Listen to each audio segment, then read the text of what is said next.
Bismillahirrahmanirrahim. Assalamualaikum warahmatullahi wabarakatuh.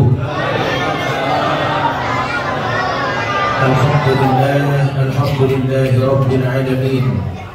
Wassalatu wassalamu ala asyrafil anbiya'i wal mursalin sayyidina wa habibina wa syafi'ina wa qurrati a'yunina wa maulana Muhammadin wa ala alihi wa ashabihi wa man tabi'ahum bi'ihsanin ila yaumiddin. Qalu subhanaka la ilma lana illa ma 'allamtana innaka antal alimul hakim. La hawla wa la quwwata illa billahil aliyyil azim. Amma ba'du. Yang saya hormati dan saya muliakan para alim, para ulama, para ustaz, para ustadzah, para sepuh, wabil khusus kepada segenap pengurus mushola Masyarul Khair, panitia peringatan Maulid Nabi besar Muhammad sallallahu alaihi wasallam, Bapak Lurah yang alhamdulillah malam hari ini beliau berkenan hadir di tengah-tengah kita, Bapak Babinsa, Babinkan Timnas, yang mudah-mudahan selalu sehat walafiat. Hadirin Bapak Ibu kaum muslimin dan muslimat yang dimuliakan oleh Allah Subhanahu wa taala, alhamdulillah, puji syukur kita panjatkan kehadiran Allah atas segala nikmat yang telah Allah berikan kepada kita, wabil khusus nikmat iman, nikmat Islam serta nikmat sehat walafiat. Sehingga alhamdulillah pada kesempatan malam hari ini bersama kita hadir datang dan berkumpul dalam rangka memperingati Maulid Nabi kita Muhammad sallallahu alaihi wasallam. Mudah-mudahan datang dan kumpulnya kita mendapatkan keberkahan dari Allah Subhanahu wa taala, berkah dunia kita, berkah juga akhirat kita. Amin ya rabbal alamin. Salawat teriring salam semoga tercurah kepada junjungan baginda Nabi Allah Muhammad sallallahu alaihi wasallam. Mudah-mudahan dengan salawat yang kita sampaikan, ajaran yang senantiasa kita jalankan dan istiqomahkan, kita termasuk ke dalam golongan umat Nabi Muhammad yang kelak akan mendapatkan syafaatnya di hari kiamat. Amin ya rabbal alamin. Hadirin ma'asyiral muslimin rahimakumullah, alhamdulillah acaranya cepat dimulai, berarti cepat juga kita pulangnya. Sambutannya cuma 2. Malam Senin saya ngisi maulid, sambutannya sampai 6. Saya bilang ini acara sambutan apa maulid? Saya bilang ini acara sambutan sampai 6. Pengurus masjid sambutan, panitia PHBI sambutan, panitia pembangunan masjid sambutan, Bapak Lurah sambutan, DMI sambutan. Saya sambil mikir kapan ceramahnya saya ini, sambutan aja terus dari tadi. Tapi ya lumayan lah. Yang lain pada sambutan, saya bisa duduk khusyuk sambil merem-merem sedikit Pak. Hadirin yang dimuliakan oleh Allah Subhanahu wa taala, malam hari ini kita datang memperingati Maulid Nabi kita Muhammad sallallahu alaihi wasallam, walaupun kok kayaknya sederhana sekali di maulidnya. Padahal udah lama kepotong sama Covid. Tapi giliran maulid kok sepi amat. Ustaz juga beda hidangannya di depan. 2 adanya air putih semua. La ilaha illallah. Tapi ada apa-apa. Untuk ustaznya juga minumnya tidak macam-macam. Untuk ustaznya ya senangnya air putih, tapi ya kalau ada kopi diminum juga sama ustaz. Cuma berhubung ada ya sudahlah, mau diapakan.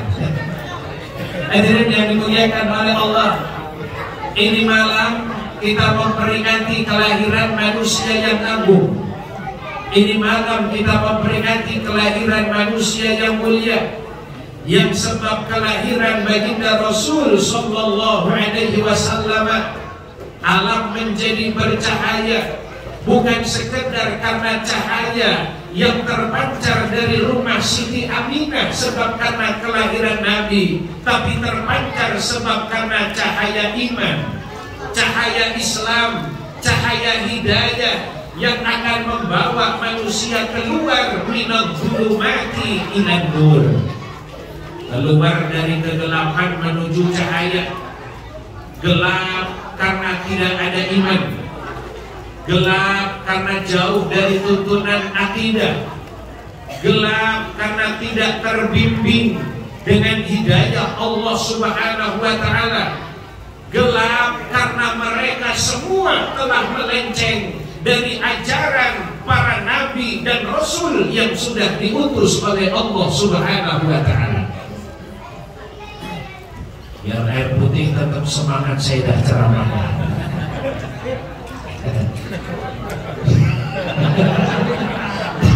Saya bercanda doang, bercanda biar gak ngantuk Pak, biar gak kali. Terus tenang aja, bisa ngomong. Ya Allah, memang 2 tahun ini kita tidak bisa ngapa-ngapain Pak ya. Jangankan cuma mesinnya tutup, itu sebab mesin tutup dia berimbas kepada ustadz-ustadznya Pak. Ya mau gak mau ustadznya pada tutup juga Pak. Tapi barokahnya masih tutup, ya tetap ada barokahnya. Oh kita jadi orang Islam kata baginda Nabi ini, mau yang baik menimpa orang beriman jadinya baik, mau musibah menimpa orang yang beriman ya tetap dianggap baik.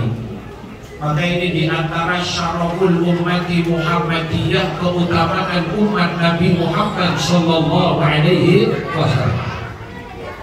Itu Nabi kita diutus ke alam dunia, dilahirkan ke alam dunia. Saat pada malam beliau hendak dilahirkan, Aminah yang sudah menjanda sebab ditinggal wafat oleh Abdullah kekasihnya, suaminya. Kemudian beliau melahirkan khairul maulud, sebaik-baik kelahiran. Maka Nabi itu disebut khairul maulud, sebaik-baik kelahiran. Kadang kita mendengar istilah maulid, mendengar juga istilah maulud. Yang benar maulid apa maulud Pak? Pak? Bu? Maulid kah maulud? Mulut katanya tuh, ngawur lagi. Mau maulid, mau maulud sama. Bedanya kalau maulud itu yang dilahirkan berarti nabinya Muhammad sallallahu alaihi. Dalam ilmu bahasa Arab sorof namanya maf'ul. Sedangkan maulid itu waktu kelahiran disebut namanya ghorab zaman. Kalau maulid kalau maulud yang dilahirkan, kalau maulid waktu kelahiran. Maulud berarti Nabi kita Muhammad. Maulud berarti anak bapak yang dilahirkan. Kapan waktu dilahirkan? 12 Rabiul Awal, harinya hari Senin, tahunnya tahun gajah. Itu namanya maulid. Kalau yang dilahirkan namanya maulud. Tapi karena orang dulu mau ngomong maulid susah, mau ngomong maulud susah, disingkat jadinya maulud. Orang tua dulu kalau ditanya, Bu mau kemana? Mulutan. Orang dulu kalau ditanya mau kemana Bu, pengajian? Enggak, mesti jawabnya sholawatan. Kemana Bu? Sholawatan. Orang dulu nggak kenal bulan Muharram, kenalnya bulan Syura. Diambil dari kata Asyura, hari ke-10 bulan Muharram. Cuma karena lisan orang dulu mau ngomong Asyura agak berat, dibuang haknya sisa Syuro. Orang dulu gak kenal bulan Rajab, kenalnya bulan Rajab. Orang dulu gak kenal bulan Sya'ban, kenalnya bulan sabar. Sabar ya sabar, Pak. Kenalnya bulan Ruah. Ruah, iya. Mobil khusus sama orang Jawa nih. Sya'ban orang dulu kenalnya bulan apa? Bulan Ruah. Kalau dipikir-pikir Ustaz kok melencengnya jauh amat ya, dari Sya'ban jadi Ruah. Usut punya usut, tilik punya tilik. Orang tua kita dulu, mbak-mbak kita dulu, guru-guru kita dulu, kiai-kiai kita dulu. Kalau masuk bulan Sya'ban berarti sudah dekat dengan bulan Ramadan. Maka biasanya akan berkirim doa kepada para arwah atau kepada para roh. Cuma karena orang Jawa mau ngomong arwah lisannya berat, mau ngomong roh lisannya berat, yang arwah, yang roh berubah jadi ruah. Tuh orang dulu. Gak percaya jangan tawa-tawa, Pak. Saya serius ini. Karena susah lisannya. Sama orang dulu itu diajarkan dengan istilah kalimat syahadatain itu dapatnya bisa ucap. Orang Klaten, orang Jogja, dan yang tetangga-tetangga Klaten itu susah kalau ngomong syahadatain dulu. Ayo ucapnya apa, Pak? Ucapnya apa? Sekaten. Sampai hari ini ada upacara yang disebut namanya upacara sekaten. Itu diambil dari kata syahadatain. Maklum lisannya orang disuruh ngaji ya Bismillahirrahmanirrahim. Alhamdulillahi Rabbil Alamin. Ar-Rahmanir-Rahim. Masya Allah.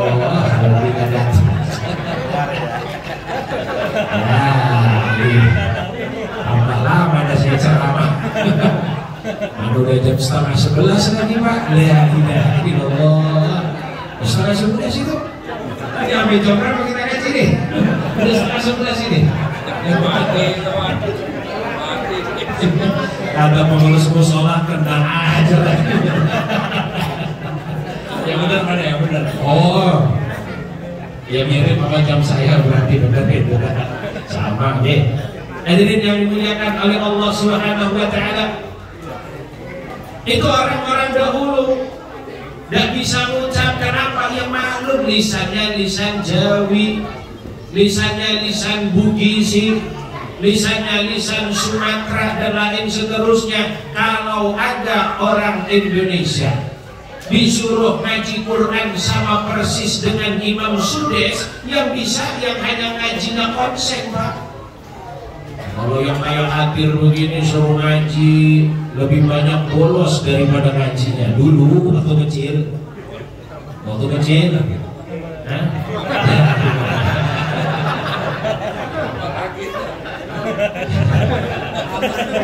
Bentar. Martabaknya gak ada, Pak. Ya Allah, alhamdulillah. Lo memang maulid itu acara intinya makan-makan, Bapak. Nah iya, acara maulid itu intinya ngajinya gak usah banyak-banyak. Ketika Nabi ditanya oleh sahabat Nabi, Islam seperti apa yang paling baik, yang paling bagus? Nabi jawab, it'amut ta'am, kasih makan. Mudah-mudahan pulang dari sini dapat makan saya. Hadirin yang dimuliakan oleh Allah Subhanahu Wa Taala. Jadi Nabi kita Muhammad yang dilahirkan ke alam dunia khairul maulud, sebaik-baik kelahiran, sebaik-baik manusia yang dilahirkan ke alam dunia dan diperintahkan nanti pada akhirnya untuk mengeluarkan manusia minadh dhulumati ilan nur. Kalau kita punya anak, dia lahir kita senang, bahagia. Istri kita melahirkan, berarti anak kita menjadi senang, jadi bahagia. Padahal yang anak kita ini masa depannya kan belum jelas, Pak. Bakal jadi orang soleh apa orang toleh, bakal jadi orang baik apa orang bagus, apa orang jahat, bakal jadi orang yang baik apa orang yang buruk, bakal jadi yang positif apa bakal jadi yang negatif. Segitunya anak lahir yang belum jelas masa depannya, kita senang dengan kelahiran anak kita. Bagaimana mungkin ketika manusia yang bisyarahnya, berita gembiranya sudah jelas tertulis dalam kitab-kitab yang sudah diturunkan oleh Allah, dan juga nabi-nabi yang diutus oleh Allah Subhanahu wa Ta'ala, bahwa nanti akan lahir utusan yang akan menjadi penutup dari para nabi dan utusan Allah Subhanahu wa Ta'ala, sebagai penyempurna dari ajaran yang sudah dibawa oleh nabi-nabi yang sebelumnya. Disebut dalam kitab lain bernama Ahmad, dalam kitab lain disebut dengan nama Mahmud, dalam kitab yang lainnya disebut dengan nama Muhammad. Mau Ahmad, mau Mahmud, mau Muhammad berasal dari akar kata yang sama. Sama-sama pujian kepada Allah Subhanahu wa Ta'ala.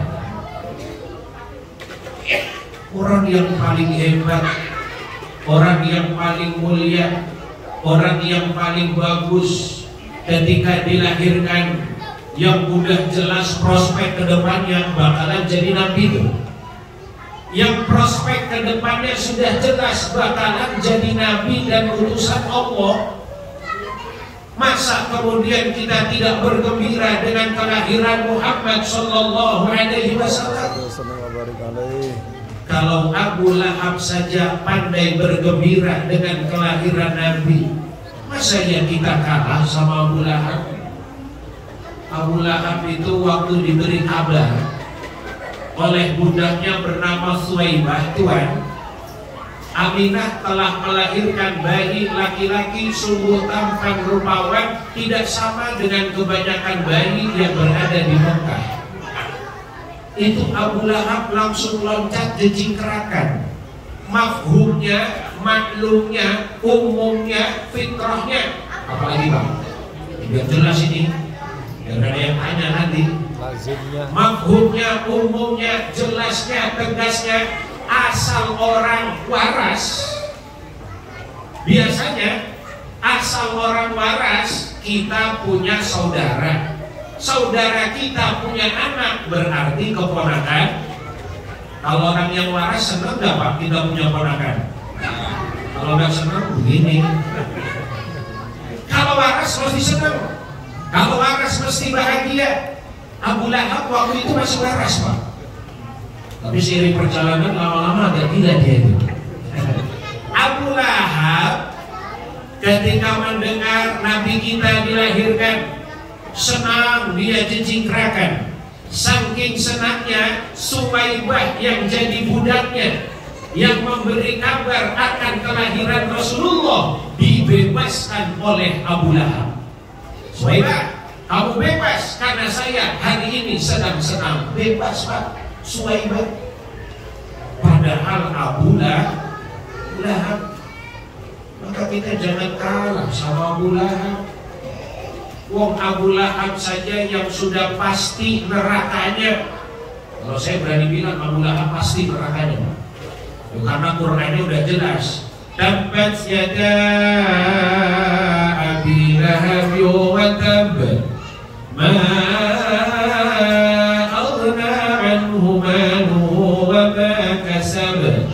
sayasla naran dhata lahab wa imra'atuhu hammalatal hatab fi jidha hablum min masad. Itu kan udah pasti ternas di dalam Quran. Kalau yang model-model kayak kita ini nerakanya ya belum pasti, surganya insyaallah pasti, insyaallah pasti. Karena Nabi janjinya gini, kullu ummati yadkhulunal jannah, semua umatku nanti pada masuk surga, illa man aba, kecuali yang gak mau masuk ke dalam surga.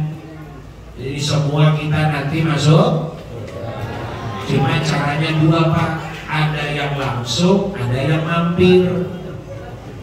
Nah Bapak tinggal pilih mau yang langsung apa yang pakai mampir. Nah memang kalau mampir kemana? Ya di akhirat pilihan tempat cuma dua Pak, kalau nggak surga, neraka. Kalau di dunia pilihannya masih banyak. Ditolak kita kopi, dijanji jiwa, kita tinggal pindah ke kopi kenangan. Di kopi kenangan kita nggak terima, tinggal pindah saja ke rumah mantan. Nah, selesai sudah kan? Itu nama kafe semua itu Pak. Nama kafe kan sekarang aneh-aneh, kopi kenangan, janji jiwa, rumah mantan, apa? Tergantung siapa yang ngajak kopi, saya namanya. Diajak kopi ke sono, ayo saya ikut. Diajak ke sono, saya ikut. Ya buat cerita Pak. Sekali-kali ngopi. Kenapa? Biar pikirannya padam. Sekarang ini banyak orang senang menyalah-nyalahkan, boleh jadi karena tidak pernah. Oh enggak. Malah data konsentrasi. Ya. Banyak orang yang nyalah-nyalahkan, boleh jadi karena kopinya yang kurang banyak, kopinya yang kurang kental, mainnya yang kurang jauh. Barokahnya orang itu senang jalan, pikirannya jembar, hatinya padat. Maksudnya jalannya yang benar Pak. Cari ilmu di sana, cari ilmu di sini, kumpul di sana, kumpul di sini. Penyakit orang sekarang baru ngaji 3 bulan, modal kuota 2 giga. Modal kuota 2 giga. Itu pun ngajinya sama guru yang gak kelihatan Pak. Yang satu namanya Al-Imamul Googliyah, yang satu namanya Syekh YouTubiyah, satu namanya Imam Google, yang satu namanya Syekh YouTube. Ngajinya 3 bulan, baru ngaji babul ghadab, bab tentang marah. Di tengah-tengah ngaji babul ghadab tentang marah, tiba-tiba kuotanya habis. Karena ngajinya baru berhenti di babul ghadab, akhirnya kemana-mana kerjaannya marah. Beda dikit marah, gak sama dikit marah. Orang pakai kunut marah, orang maulidan marah, orang tahlilan, orang yasinan, dimarahin semua Pak. Orang mau kerjanya marah-marah terus. Saya bilang begini, di atas langit masih ada langit, di bawah bumi masih ada bumi. Saya pernah didebat sama orang perihal doa setelah wudhu. Doa orang setelah wudhu itu, asyhadu an la ilaha illallah wahdahu la syarika lah wa asyhadu anna Muhammadan abduhu wa rasuluh. Allahumma ja'alni minat tawwabina wa ja'alni minal mutatahhirina. Disalahkan Pak. Itu salah doanya. Dan terus yang benar, enggak pakai Allahumma ja'alni minat tawwabina wa ja'alni minal mutatahhirin. Kenapa? Karena hadisnya hanya berhenti sampai Muhammadan abduhu wa rasuluh. Oh, begitu Mas. Iya. Malah banget yang ngalahin Pak. Sampean tahu ada riwayat yang lain selain asyhadu an la ilaha illallah wahdahu la syarikalah wa asyhadu anna Muhammadan abduhu wa rasuluh? Enggak tahu. Loh kok bisa-bisanya kalau enggak tahu nyalahkan orang yang sudah dapat riwayat sampai Allahumma ja'alni minat tawwabina wa ja'alni minal mutatahhirin. Bahkan bahkan ditambahkan lagi oleh Al-Imam An-Nasa'i dalam kitabnya Amalul Yawmi wal Lailati, doa yang biasanya dibaca setiap kali orang selesai majelis taklim. Subhanallahumma wa bihamdika asyhadu an la ilaha illa anta astaghfiruka wa atubu ilaik. Hanya karena baru tahu satu hadis menyalahkan orang yang sudah baca 3 hadis. Hanya karena baru tahu 2 riwayat menyalahkan orang yang sudah pernah menemukan sampai 8 riwayat. Ini kan ngawur namanya. Nabi ketika ruku subhana rabbiyal azimi wa bihamdi, ketika sujud subhana rabbiyal azimi wa bihamdi. Benar gak Pak?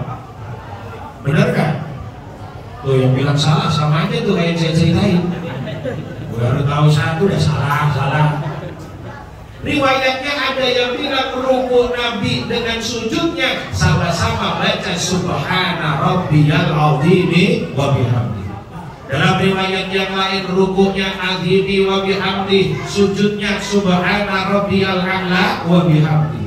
Tapi dalam riwayat yang lain Nabi ketika sujud pernah membaca dengan sebuah kalimat subuhun Qudus Rabbul Malaikati Warruh, yang biasa kita baca Ramadan tuh Subhanal Malikil Qudus Subhanal Malikil Ma'bud.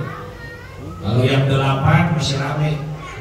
Tapi kalau yang terawihnya 20 karena udah bubar separuh, yang kiri sisa kain-kain Subhanal Malikil Qudus Subhanal yang muda udah pada kabur semua. Mestinya lo yang muda yang tutup sampai 20. Bentar di sini berapa rakaat terawihnya? 20. Alhamdulillah.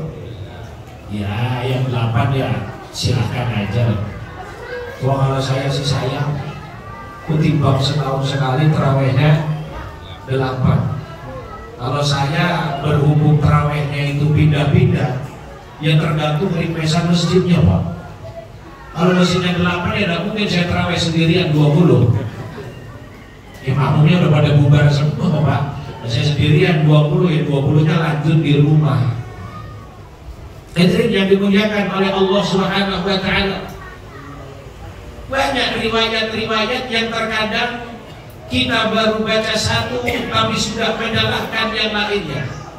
Termasuk perihal apa yang sekarang kita lakukan berupa al-ihtifal bi maulidin Nabi sallallahu alaihi wasallam, memperingati maulid Nabi besar Muhammad sallallahu alaihi wasallam. Banyak yang tidak mengerti, kemudian menghujat, menyalahkan, mengkafirkan, membid'ahkan apa yang dilakukan oleh mayoritas umat Islam satu dunia dengan peringatan Maulid Nabi Muhammad sallallahu alaihi wasallam.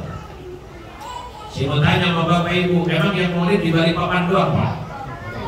Ya, Makassar Maulid, Banjar Maulid, Jakarta Maulid, Jateng Maulid, Jatim Maulid, hampir seluruh wilayah Indonesia memperingati Maulid. Apakah hanya sekedar Indonesia yang memperingati Maulid? Tidak, hampir seluruh negara di mana ada umat Islamnya ada yang memperingati kelahiran Nabi kita Muhammad sallallahu alaihi wasallam. Kalau dianggap perkara yang jelek, pelakunya semua masuk neraka, berapa juta orang umat Islam yang nanti akan masuk ke dalam neraka? Tidak salah itu cara pandangnya. Padahal Nabi bilang umatku yang mayoritas tidak akan pernah bersepakat untuk melakukan hal yang tidak sesuai dengan ketentuan syariat. Masa kita nggak percaya sama Imam Syafi'i? Masa nggak percaya dengan Al-Imam Izzuddin bin Abdissalam? Masa kita nggak percaya dengan Al-Imam Jalaluddin As-Suyuti yang semua para ulama bersepakat kealimannya, kewiraiannya, kezuhudannya, Masa ya kita nggak yakin, nggak percaya dengan ulama yang bernama Al-Imam Ibnu Hajar Al-Haytami dengan karangan kitabnya An-Ni'matul Kubra yang bercerita tentang sosok dan juga Nabi kita Muhammad Sallallahu Alaihi Wasallam. Terus bagaimana Ustaz cara kita memahami peringatan Maulid dari sudut pandang hukum? Dalam ini saya mau sampaikan biar Bapak lebih mantap dengan pemahamannya, tidak mudah terombang-ambingkan, tidak mudah terbawa-bawa, bahwa apa yang dilakukan oleh orang tua kita dahulu, apa yang dilakukan oleh para ulama dahulu, semuanya sudah bersesuaian dengan ketentuan Al-Quran dan juga hadis Rasul Sallallahu Alaihi Wasallam. Dan biasanya hadis yang dipakai itu untuk menghukumi sesuatu yang baru, hadisnya hanya satu. Ibarat kunci Inggris, Pak. Kunci Inggris, tahu ya? Mau berapapun umurnya, mau berapapun bautnya, kuncinya Inggris. 10 yang muat, 9 yang muat, 20 yang juga muat. Apapun yang disalahkan, gak ada zaman Nabi perkara baru, pakainya hadis itu. Kullu bid'atin dhalalah wa kullu dhalalatin fitnah. Ya Allah, andai hadis ini dipahami sesederhana itu, berapa banyak di antara kita yang harus selesai dengan kehidupan kita. Andai hadis itu dipahami hanya secara maknawi atau bahasanya saja, berapa banyak orang yang berdosa sebab karena melakukan hal yang tidak pernah ada di zaman Nabi kita Muhammad Sallallahu Alaihi Wasallam. Tapi begitu saya sampaikan ya dibantah juga, Ustaz, tapi kan itu perkaranya perkara dunia. Kalau perkara dunia yang gak ada di zaman Nabi silahkan, tapi kalau sudah perkara ibadah, kalau sudah perkara akhirat, harus ikut kepada dalil, harus ikut kepada Quran, harus ikut kepada hadis. Saya katakan betul. Tapi apakah perkara dunia tidak bisa menjadi wasilah untuk perkara ibadah? Saya kasih satu contoh. Mikrofon ini asalnya hukum dunia, tergantung di mana dia masuk. Dipegang sama Haji Roma Irama, jadi lagu Cuma Kamu. Dipegang Haji Roma Irama. Tapi kalau dipegangnya dengan orang yang senang bersolawat, bunyinya ya ganti. Ya Nabi salam alaika, ya Rasul salam alaika, ya Habib salam alaika, ya Rasulullah salawatullah alaika. Dipegang orang senang sholawat, jadinya sarana ibadah. Begitu masuk ke masjid, masuk ke mushola, dipakai oleh muadzin, Allahu Akbar, Allahu Akbar. Ini dunia yang menjadi sarana ibadah, gak bisa dilepaskan, Pak. Orang haji zaman Nabi naiknya unta, zaman kita naiknya, dia mestinya kalau pakai hadis kullu bid'ah ganti pesawatnya pakai unta, Pak. Tapi yang bantahannya itu kan perkara dunia yang menjadi wasilah untuk perkara ibadah. Kok dipisah-pisah? Bagaimana sampean itu cara mikirnya? Ini karpet masuknya ke musola, yang dipakai untuk sujud kepada Allah. Tapi kalau karpetnya masuk ke diskotik, diinjak-injak sama orang, paling diisi maju gitu, Pak ya. Kalau pindahnya ke diskotik, Ini karpet hukum asalnya dunia, masuk ke masjid, masuk ke mushola menjadi sarana ibadah kepada Allah Subhanahu wa ta'ala. Ada kisah Pak. Dahulu di Mekah ada seorang syekh yang mengharamkan mikrofon. Alasannya simpel, karena mikrofon buatannya orang kafir, kata syekh itu.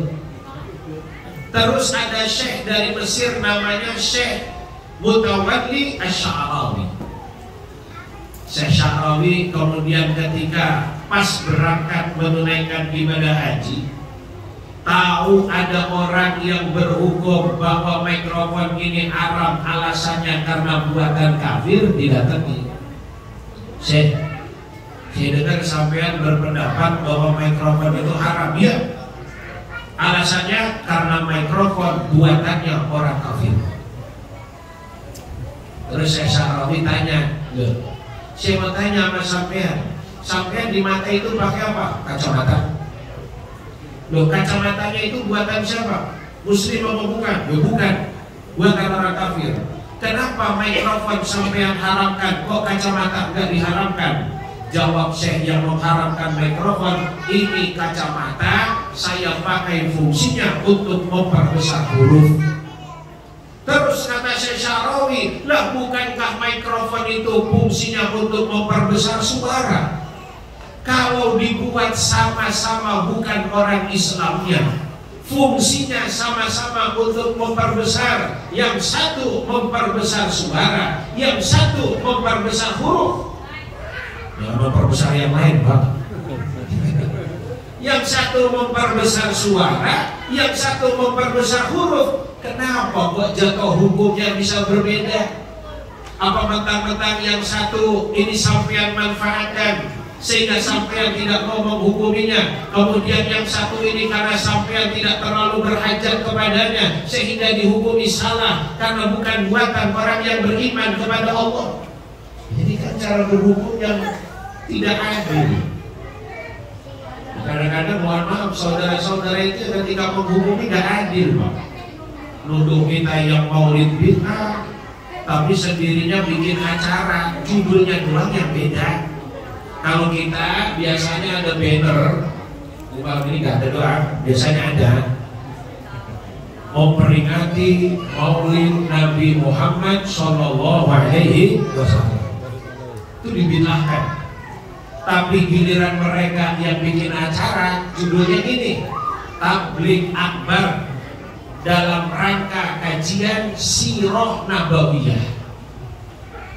Saya bilang apa bedanya bro? Kita maulid Nabi yang dikaji Sirah Nabawiyah, emang sirahnya Fir'aun? Kita maulid Nabi yang dikaji Sirah Nabawiyah, bukan sirahnya Namrud. Kalau isinya sama-sama Sirah Nabawiyah, kenapa kalian menghukuminya berbeda? Apa karena satu yang lain ini tidak berurusan dengan kepentingan kalian, maka kalian tuduh itu sesuatu yang salah? Tapi kalau itu menjadi kepentingannya, hukumnya menjadi boleh dan tidak ada salahnya. Mohon maaf, saya agak keras sedikit. Saya ngomongnya di kalangan sendiri ini. Maksud saya biar tambah mantep Pak kita. Saya ini selama ini udah nahan-nahan Pak. Nahan dibilang bid'ah ya monggo terserah. Dibilang kafir ya tinggal syahadat lagi. Nah, dibilang kafir ya tinggal syahadat lagi. Bukannya apa? Saya punya tanggung jawab secara organisasi. Saya punya tanggung jawab secara struktural. Saya punya tanggung jawab secara akidah. Kenapa? Saya ini wakil ketua lembaga dakwah Nahdlatul Ulama Kota Balikpapan. Dan itu yang menjadi salah satu garapan saya apa? Menjaga akidah umat biar tetap ahlus sunnah wal jamaah. Kalau nggak digituin yang awam-awam ini bingung Pak. Bingung cuma gara-gara bedaan. Tahu Bapak bedaan? Yang satu Yasin, yang satu Yasinan. Yang satu tahlil, yang satu sholawat, yang satu. Tuh hukumnya jadi beda loh Pak. Kata mereka, Tapi kalau buat saya sama aja. Ustaz, kalau Yasin boleh. Kenapa? Karena Nabi ngajarkan baca surah Yasin. Kalau Yasinan, oh Yasinan gak boleh karena Nabi gak pernah ngajarkan. Padahal setahu saya yang lagi Yasin yo bacanya Yasin. Yang lagi Yasinan yo sama bacanya Yasin. Gak pernah saya dengar ada orang lagi Yasinan kok bacanya Yasinan. Gak ada. Semua bacanya ya Yasin, Pak. Kalau cuma urusan cara nggak usah diperdebatkan. Yang satu tahlil, yang lagi tahlil bacanya la ilaha illallah, la ilaha illallah, la ilaha illallah. Yang lagi tahlilan setahu saya yo bacanya la ilaha illallah, la ilaha illallah. Gak pernah saya dengar orang lagi tahlilan kok bacanya tahlilan, tahlilan, tahlilan, tahlilan. Gak ada. Semua bacanya sama. Kalau hanya bedaan, kenapa belakangannya hukum jadi berubah? Urusan bungkus gak usah saling berdebat. Yang penting isinya sama. Ada nasi kuning dibungkus kertas nasi, boleh Pak? Boleh. Ada nasi kuning dibungkus daun pisang, boleh? Ada nasi kuning dibungkus kantong kresek, ya boleh, terserah yang bungkus. Emang kenapa? Terserah yang bungkus. Kalau yang dibuka kertas nasi ternyata isinya nasi kuning, yang daun pisang begitu dibuka ternyata nasi kuning, yang kantong kresek begitu dibuka ternyata nasi kuning. Kalau sama isinya nasi kuning, kenapa harus ribut urusan bungkus?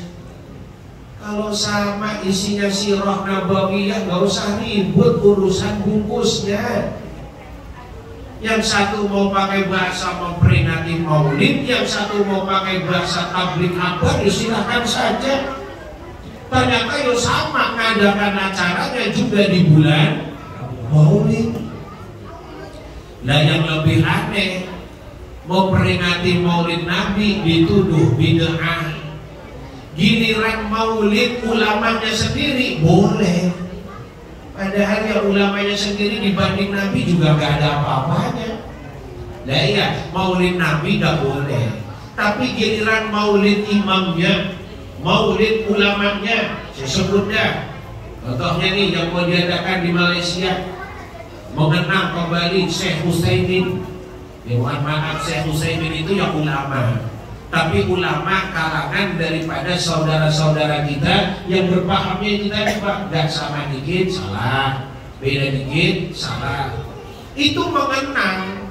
Lo apa bedanya dengan kita yang duduk malam hari ini mengenang Rasulullah Sallallahu Alaihi Wasallam? Kalau mau mengenang-kenangan, mana yang lebih berhak dikenang nabinya, apa dikenang umatnya? Mana yang lebih utama, mengenang nabinya, apa mengenang umatnya? Tidak akan ada umat kalau tidak ada nabi. Tidak akan ada alam kalau Nabi tidak dijadikan. Laulaka ya Muhammad ma khalaqtu hadzal aflaq. Aku tidak akan ciptakan di alam. Sebab Nabi kita Muhammad sallallahu alaihi qul bi fadlillahi wa bi rahmatihi fabidzalika falyafrahu. Saya orang gak mau menghayati ini ayat.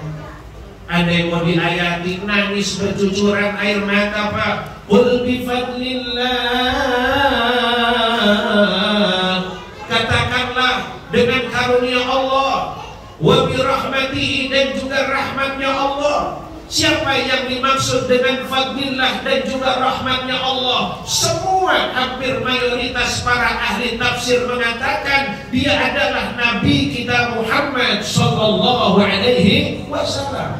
Apa kata Quran? Fabidzalika falyafrahu, dengan karunia dan rahmat tersebut pantas kalian itu untuk bergembira. Ya kegembiraannya macam-macam caranya, Pak. Kita yang gembira dengan cara mengadakan Maulid Nabi besar Muhammad, yang mau bergembira dengan puasa Senin Kemisnya monggo, yang mau bergembira dengan sedekahnya silakan, yang mau bergembira dengan tahajudnya silakan, yang mau bergembira dengan sholat duhanya silahkan. Itu berkenaan dengan ekspresi dan cara kegembiraan, selama caranya tidak menabrak Al-Quran, selama caranya tidak menabrak hadis Rasul Sallallahu Alaihi Wasallam, silahkan untuk dilakukan. Biar lebih mantap, Al-Imam Asy-Syafi'i ketika mensyarah, menjelaskan, meletakkan satu kaidah hukum tentang hadis Nabi kita Muhammad yang berkenaan dengan perkara yang dianggap sebagai perkara baru yang tidak ada di zaman Nabi, yang tidak ada contohnya dari Nabi. Apa kata beliau? Al bid'atu bid'atani, bid'atun mahmudatun wa bid'atun sayyi'atun. Al bid'atu bid'atani, bid'atun hasanatun wa bid'atun sayyi'atun. Ada yang baik, ada yang buruk, ada yang bagus, ada yang tidak. Kapan bid'ah ini dianggap sebagai hasanah, baik? Kata Imam Syafi'i, ma yukhaliful kitab was sunnah, selama tidak menyelisihi Al-Quran, selama tidak menyelisihi hadis Nabi, maka perkara baru itu boleh untuk dikerjakan, perkara baru tersebut boleh untuk dilaksanakan. Tapi kalau sudah menabrak Al-Quran, sudah menyalahi hadis Nabi kita Muhammad Sallallahu Alaihi Wasallam, maka tinggalkan perkara tersebut, jangan kerjakan, jangan lakukan. Dan alhamdulillah selama ini kita memperingati Maulid, kalau kita lihat ya tidak ada yang menabrak Al-Quran. Bahkan dibacakan Quran di dalamnya. Tadi sudah dibaca oleh qari'ah kita, Masya Allah, ayat-ayat yang menceritakan tentang baginda Nabi Muhammad Sallallahu Alaihi Wasallam. Di antaranya ayat laqad kana lakum fi Rasulillahi uswatun hasanah. Ada lagi ayat misalnya, laqad ja'akum rasulun min anfusikum azizun 'alaihi ma 'anittum harisun 'alaikum bil mu'minina raufur rahim. Hadirin yang dimuliakan oleh Allah, maka tidak usah ragu dengan apa yang kita lakukan malam hari ini. Insya Allah tidak menyelisihi Al-Quran, insya Allah tidak menyelisihi hadis Nabi kita Muhammad Sallallahu Alaihi Wasallam. Karena ini sudah berlangsung ratusan tahun yang silam, dan yang melakukan ini bukan orang-orang yang tidak paham agama. Yang melakukan ini bukan orang-orang yang bodoh. Semua orang yang fahimul Quran, alimul Quran, hafidul Quran, yo paham Quran, yo senantiasa berpegang kepada Quran, yo juga mereka semuanya hafal Al-Quran. Kalau kita ini yang fahim tidak, hafid yo tidak, hamil yo apalagi. Kita ini paling hafal yang atas kasur ke bawah. Ya Pak, sholat mundar mandir yang dibaca ya itu aja dapi-dapinya. Pokok kayaknya Jibril lupa kasih surah yang lainnya. Padahal Nabi kita itu kalau udah sholat sendiri, Masya Allah, ini antara contoh Nabi kita, orang yang sebegitu mulianya, paling bagus akhlaknya, paling bersih hatinya, sudah diampunkan dosanya sekarang, yang lalu atau yang akan datang. Sebagaimana Quran firmankan, inna fatahna laka fatham mubina liyaghfira laka Allahu ma taqaddama min dhanbika wa ma ta'akhkhar ويتم نعمته عليك ويهديك صراطا مستقيما. Inna fatahna, sungguh telah kami bukakan kepada engkau, laka untuk engkau duhai Muhammad, fatham mubina, pembukaan yang sebenar-benarnya. Maksudnya telah kami berikan kemenangan kepada engkau dengan kemenangan yang sesungguhnya. Kapan diantaranya? Ketika terjadi Fathu Makkah, ditundukkannya Mekah oleh baginda Nabi setelah lama Nabi terusir dari kampung halamannya. Jadi ajaran guru-guru kita, cinta tanah air bagian dari iman, itu sudah sesuai Quran, sudah sesuai hadis. Hubbul watan minal, itu bukan hadis itu Pak, ungkapan ulama. Siapa di antara ungkapan ulama? Ya salah satunya Hadratus Syekh Mbah Hasyim Asy'ari. Hubbul watan minal iman. Saking hubbul watan minal iman ini, Allah saja berfirman dalam Quran ketika Nabi terusir dari kota Mekah, la uqsimu bihadzal balad wa anta hillum bihadzal balad. Itu terkait dengan Nabi yang terusir. Muhammad, aku bersumpah dengan negeri ini, maksudnya Mekah Al-Mukarramah.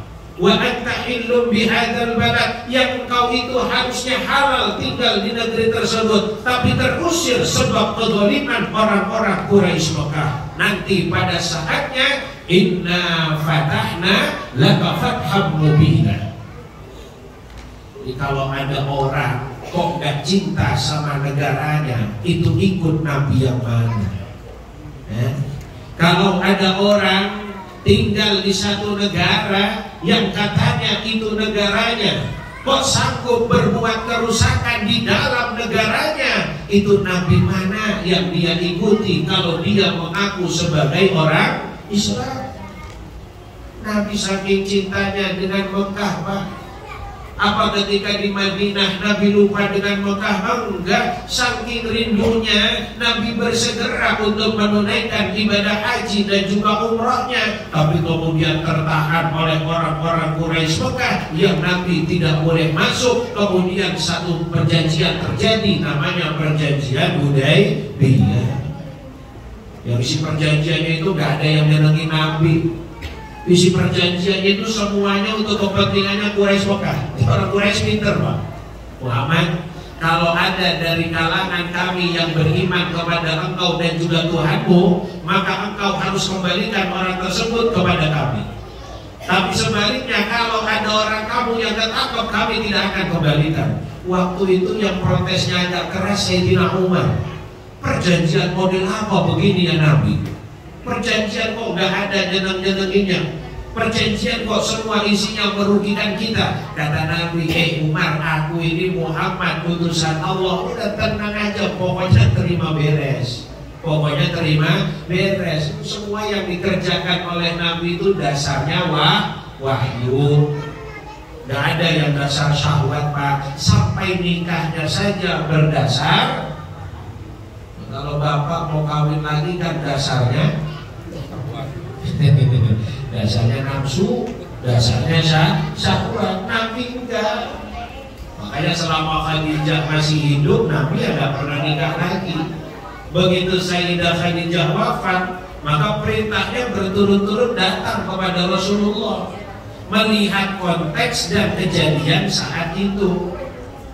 Bapak tahu kenapa Nabi menikahi Sayyidah Khadijah? Apa hikmahnya? Nah, kalau kita yang orang gak pernah ngaji atau gak pernah mikir, ya paling ya karena muda Ustaz, namanya juga daun muda, masih mantep lah, paling gitu pikiran kita. Tapi kalau kita mengkaji dengan benar, ya Allah, di antara hikmah Nabi menikahi Sayyidah Khadijah, anak Sayyidina Abu Bakar. Sayyidah Khadijah ini perempuan muda, lagi cerdas, berwawasan luas, daya tangkapnya kuat. Barokahnya apa? Beliau yang muda, hidup lama dengan Nabi, sering dengan Nabi. Akhirnya kita mendapat banyak riwayat hadis, wabil khusus yang berkenaan dengan privasi dan kepribadian Nabi. Kita banyak riwayat dapat dari Sayyidah Aisyah radhiyallahu anha. Saya kasih contoh, termasuk hadis yang nanti menjadi hukum akan kesucian air mani. Air mani, Nabi kita Muhammad itu diriwayatkan oleh Sayyidah Aisyah, beliau pernah sholat menggunakan pakaian yang ada bekas maninya Rasulullah Sallallahu Alaihi Wasallam.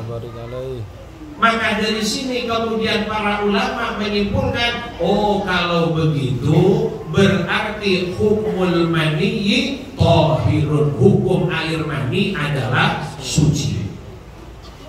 Dan nyatanya ya pantasnya memang harus dihukumi suci, Pak. Andai mani itu dihukumi najis, apa tidak repot kita ini? Ya, andai mani dihukumi najis, kira-kira repot nggak kita, Pak?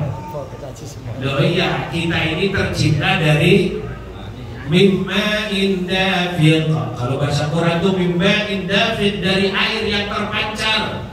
Maka ketika ngaji kita fikih, babnya itu bab tentang bulu atau bab tentang baligh, di antara tandanya al-ihtilamu ay al-khurujul mani, keluarnya air mani. Nah, min alamati khurujil mani, di antara tanda-tanda keluarnya air mani itu apa? Salah satunya at-tadafuqu, punya daya dorong, daya semprot. Makanya disebut min ma'in dafiq, dari air yang memancar, dari air yang mendorong. Maka kalau ada orang keluar air mani, tandanya at-tadafuqu, dia punya daya dorong, berarti mani. Tapi ketika orangnya itu bukan mani itu, Pak. Bukan mani, jangan-jangan mati atau wadi saja. Yang kedua, apa alamatnya? At-taladdudu. At-taladdudu, nikmat, enak ketika keluar. Ustaz ngaji maulid kok ngaji mani? Biar paham. Jangan salah, pembagian banyak yang nggak paham loh kalau orang yang nggak ngaji fikih, nggak tahu bedanya mani, nggak tahu bedanya mandi, nggak tahu bedanya wadi. Akhirnya dipukul rata semuanya.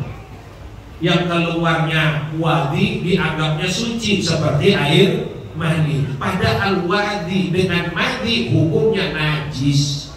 Kapan kena pakaian, pakaiannya harus dibersihkan, tapi orangnya tidak wajib mandi besar. Tapi ketika keluar air mani, pernah pakaian, pakaiannya suci, cuma orangnya harus mandi besar. Dan orang kadang taunya keluar air maninya itu sebabnya harus hubungan suami istri. Jadi kalau nggak hubungan suami istri, keluar air mani dianggapnya tidak wajib mandi besar karena tidak hubungan suami istri. Jadi kan tambah keliru, tambah kacau. Itu barokahnya Nabi menikahi Sayyidatul Aisyah, Pak. Banyak riwayat yang sampai kepada kita yang berkenaan dengan privasi Nabi kita Muhammad Sallallahu Alaihi Wasallam. Hadirin yang dimuliakan oleh Allah Subhanahu Wa Taala, maka Nabi kita Muhammad Sallallahu Alaihi Wasallam, orang yang kita peringati maulidnya malam hari ini, Masya Allah, manusia yang sangat perhatian dengan umatnya, manusia yang sangat kepikiran dengan umatnya. Cerita terakhir sekaligus penutup.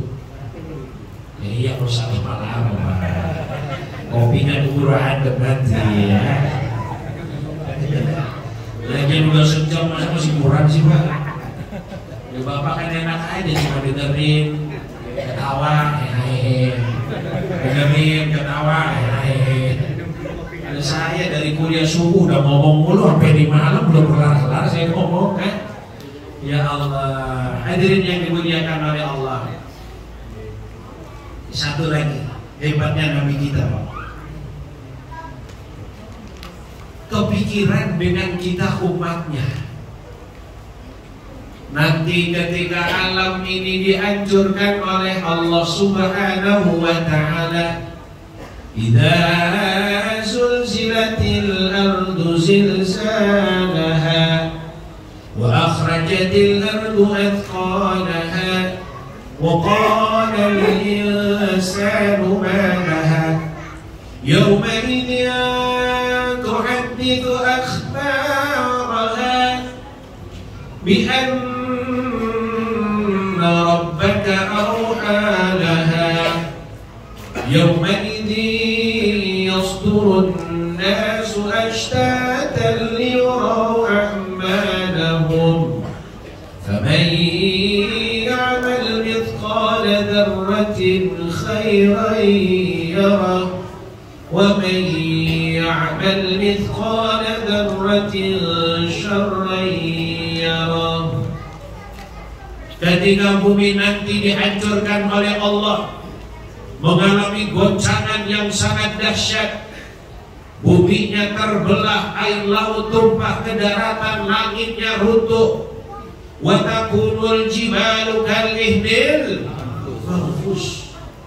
Ya Allah, gunung-gunung yang kita lihat sekarang tertancap, tidak bergeser kemana-mana.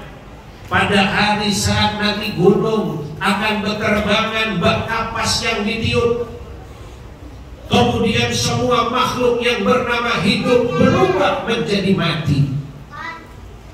Ibu yang di belakang mati. Bu, mati. Bapak-bapak yang di depan mati.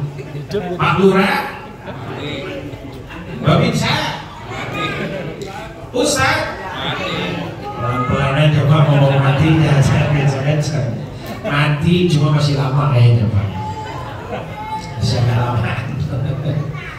Itu nanti semuanya mati Pak, tidak ada yang tersisa. Siapa yang tersisa? La ilaha illa anta. Kalau dalam bahasa Arab itu ada dhamir, ada ana, ada anta, ada huwa. Ana tidak ada, anta tidak ada, huwa tidak ada. Yang ada tinggal ana, yang ada tinggal anta, yang ada tinggal huwa.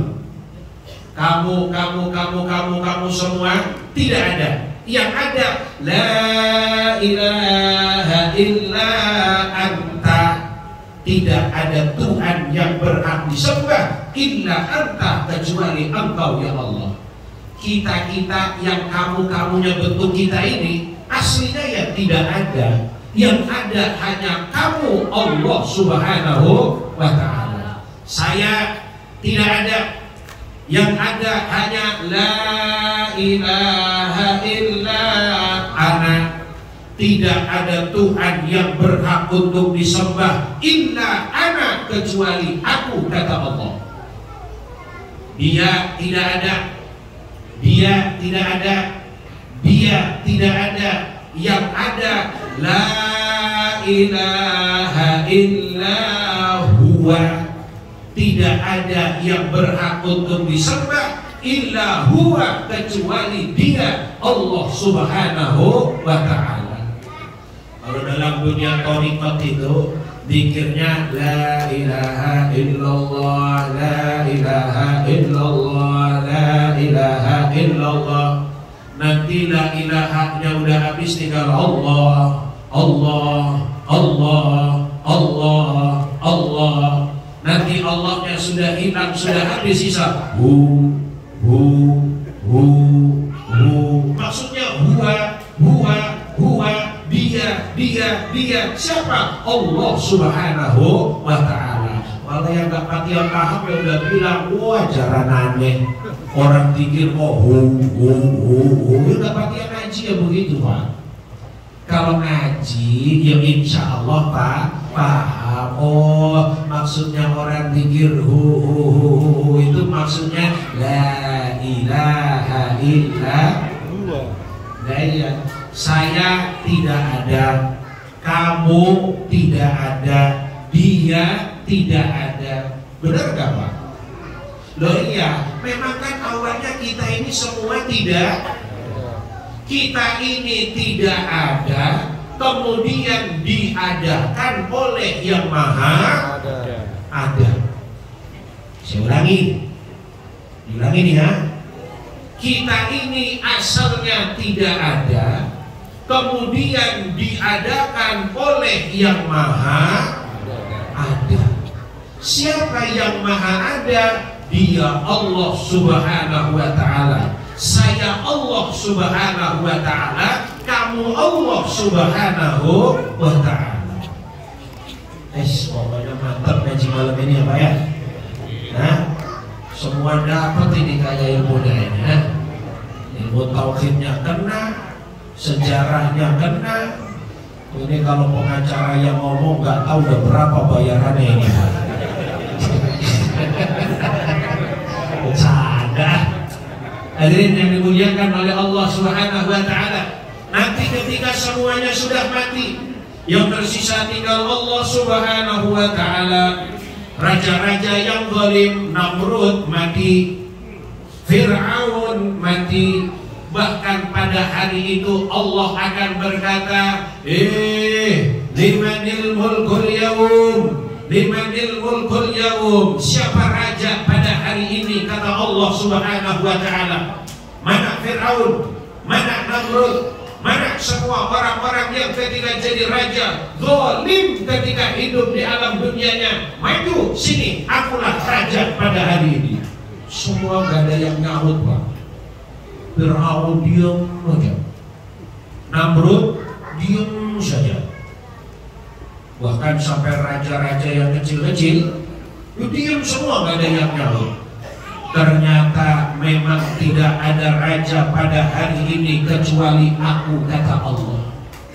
Ya Allah, nanti pada hari tersebut yang dibangkitkan pertama kali dari tidur panjangnya, dari golongan anbiya wal mursalin, golongan para nabi dan utusan Allah. Di antara para nabi dan utusan Allah yang dibangkitkan siapa? Sayyidul Anam, Sayyidul Bashar, Rasul sallallahu alaihi wasallam, Muhammad sallallahu alaihi wasallam. Rupanya dari sekian nabi kita yang dibangkitkan terlebih dahulu. Nabi sudah dibangunkan, Nabi langit juga dibangunkan. Nabi diminta masuk ke dalam surga. Silahkan Muhammad masuk ke dalam surga. Nabi di dalam surga kayak orang gak betah Pak. Kayak orang gak betah. Lama-lama Allah yang punya surga juga merasa, kenapa ini kekasihku Muhammad kok di surga kayaknya tetap gundah gulana. Ketika ditanya, duhai Muhammad, kok kelihatannya seperti orang yang gundah tinggal di surga, seperti orang yang gak betah tinggal di surga. Ada apa? Ya Allah, saya kepikiran dengan nasib umat saya ini bagaimana ya Allah. Umat saya bagaimana? Tadi ketika saya dibangkitkan didatangi oleh Jibril, saya tanya sama Jibril, ayy yaumin hadha ya Jibril? Jibril, ini hari apa duhai Jibril? Jibril menjawab, hadza yaumul qiyamati ya Muhammad, ini hari kiamat duhai Muhammad. Jibril, kalau ini kiamat terus umat saya bagaimana? Jibril hanya menjawab, umatmu akan diurus oleh Allah Subhanahu wa ta'ala.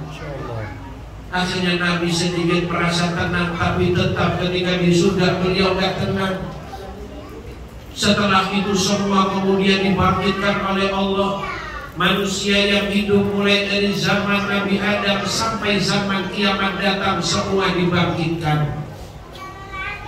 Yauma yafirrul mar'u min akhihi wa ummihi wa abihi wa sahibatihi wa banihi likulli imri'in minhum yawma idzin sya'nun yughnihi. yafirrul mar'u min akhi, hari di mana nanti orang lari dari saudara ke saudara yang lain. Wa ummihi wa abihi, anak lari dari ayahnya, ayah lari dari ibunya, ibu lari dari anaknya, suami lari dari istrinya. Wa sahibatihi wa banihi, teman-teman lari dari temannya yang lain. Kenapa? Mereka sibuk pada hari itu dengan urusannya masing-masing. Sedangkan matahari hanya berletak 1 jengkal di atas kepala kita.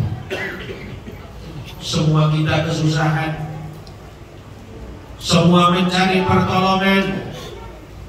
Ketika sedang susah, ramai-ramai orang datang kepada Nabi Adam. Ya Adam, anta abul bashar.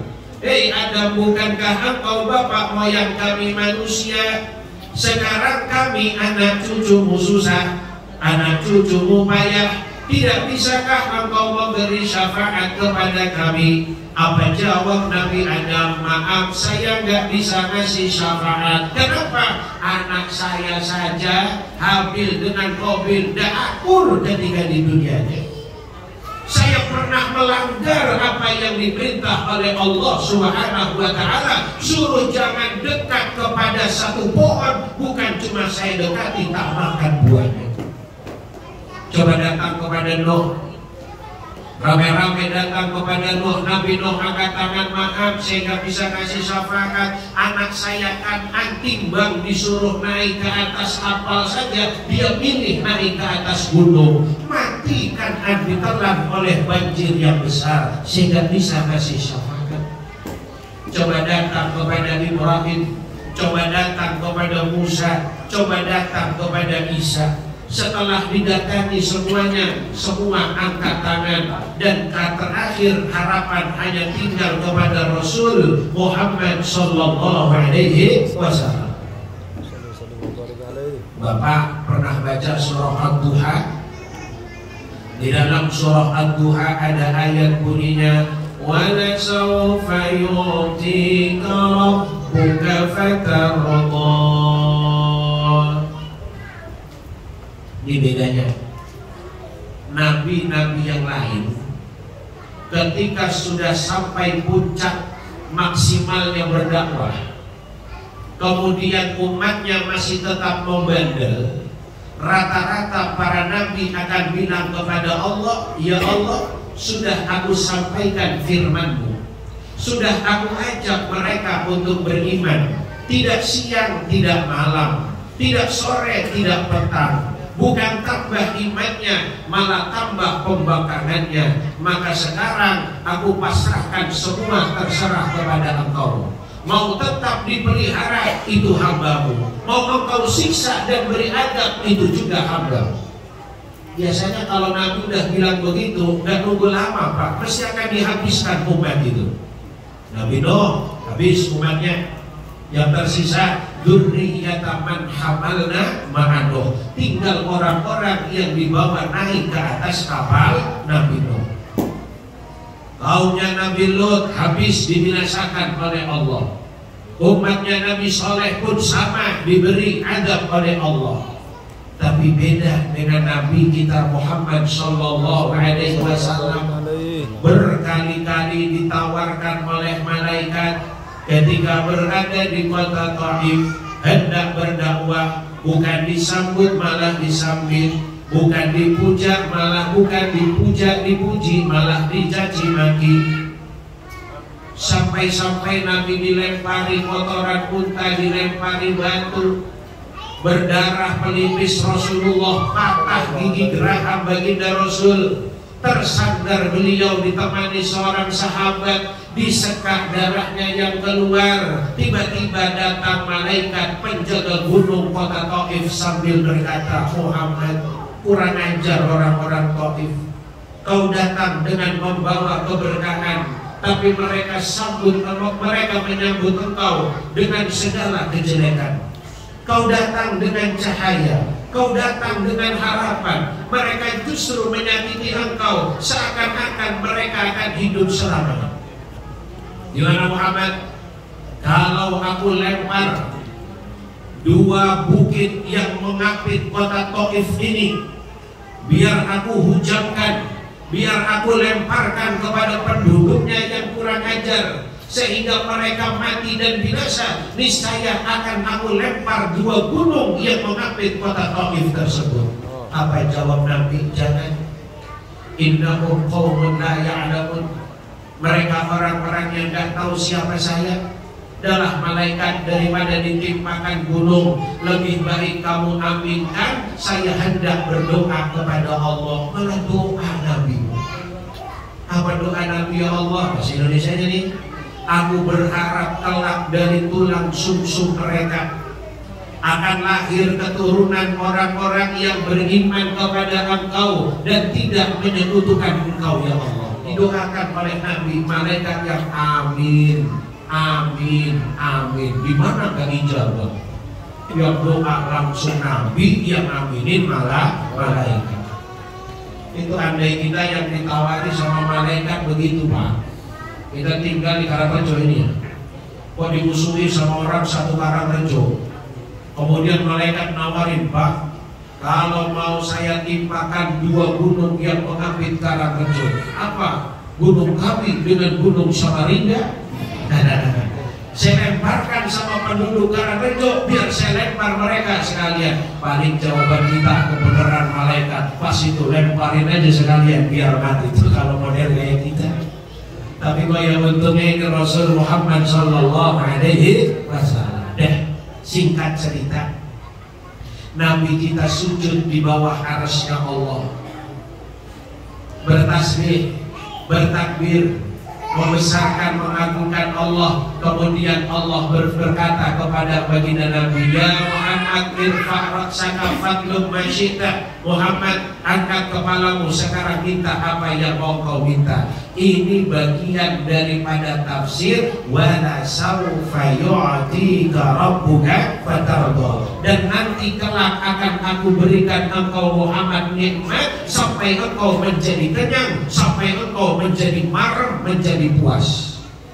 Tidak hanya di dunia, tapi diberikan sampai kepada akhirat. Buat siapa, kata Nabi, nikmat itu tadi? Justru oleh Nabi nikmatnya tidak diberi, tidak dimakan oleh Rasulullah sendiri, tapi kenikmatan dari Allah yang diberikan kepada Nabi masih tetap diberikan kepada umatnya. Ya Allah, aku tidak tenang kalau ada satu umatku saja yang sampai masuk ke dalam neraka-Mu, ya Allah. Masya Allah.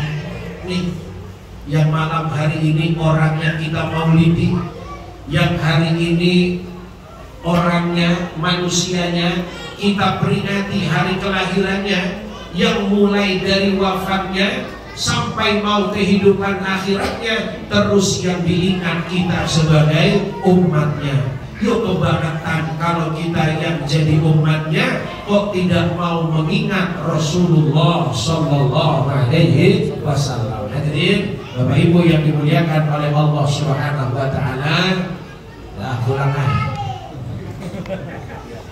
Saya lihat ibu-ibu gak ada yang gelisah, bapak-bapak pojok sono situ juga gak ada yang gelisah. Lama-lama saya yang gelisah, lama-lama saya yang gelisah ini ya. Suaranya udah mau habis paruh-paruh. Tapi saya minta doa sama Bapak Ibu, mudah-mudahan saya diberi sehat selalu ya. Karena ya ini maulidnya masih panjang, maulidnya masih banyak. Ini ibarat orang maraton saya ini Pak, maraton Pak. Saya nggak mau terima, ya kasihan. Diterima, tapi ya rentak juga kalau saya sendirian. Mas kadang-kadang saya mohon maaf yang gak terima, saya bilang anulah, coba pakai teman-teman ustadz yang lain, guru-guru yang lain ya, biar ada yang baru lah ya. Maulidnya kan masih panjang, tahun ini gak dapat ya 3 tahun depan lagi, tahun depan gak dapat ya tahun depan lagi. Ustadz kok gak pernah dapat, dia mesti salah mintanya. Kenapa? Mintanya maulid di bulan maulid, dia mesti gak dapatnya. Mintanya maulid itu ya jangan di bulan maulid.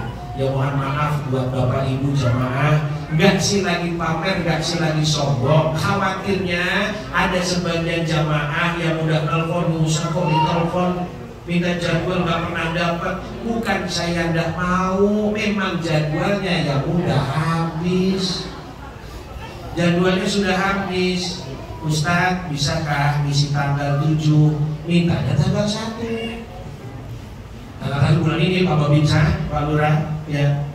Mintanya tanggal 2 buat tanggal 7, tapi mintanya tanggal 1. Wow, sebulan sebelum Maulid jadwalnya udah penuh 1 bulan Maulid.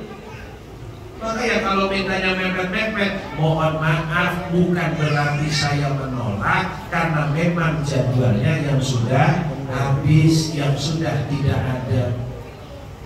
Maka sebagian mungkin saya tuh Maulid itu nggak kenal malam Minggu, malam Senin. Ya kayak gini nih, malam apa nih? Malam Rebo, besok malam Kamis di Gunung Seli, malam Jumat ke Manggar, malam Sabtu, semuanya bila-bila sudah Pak.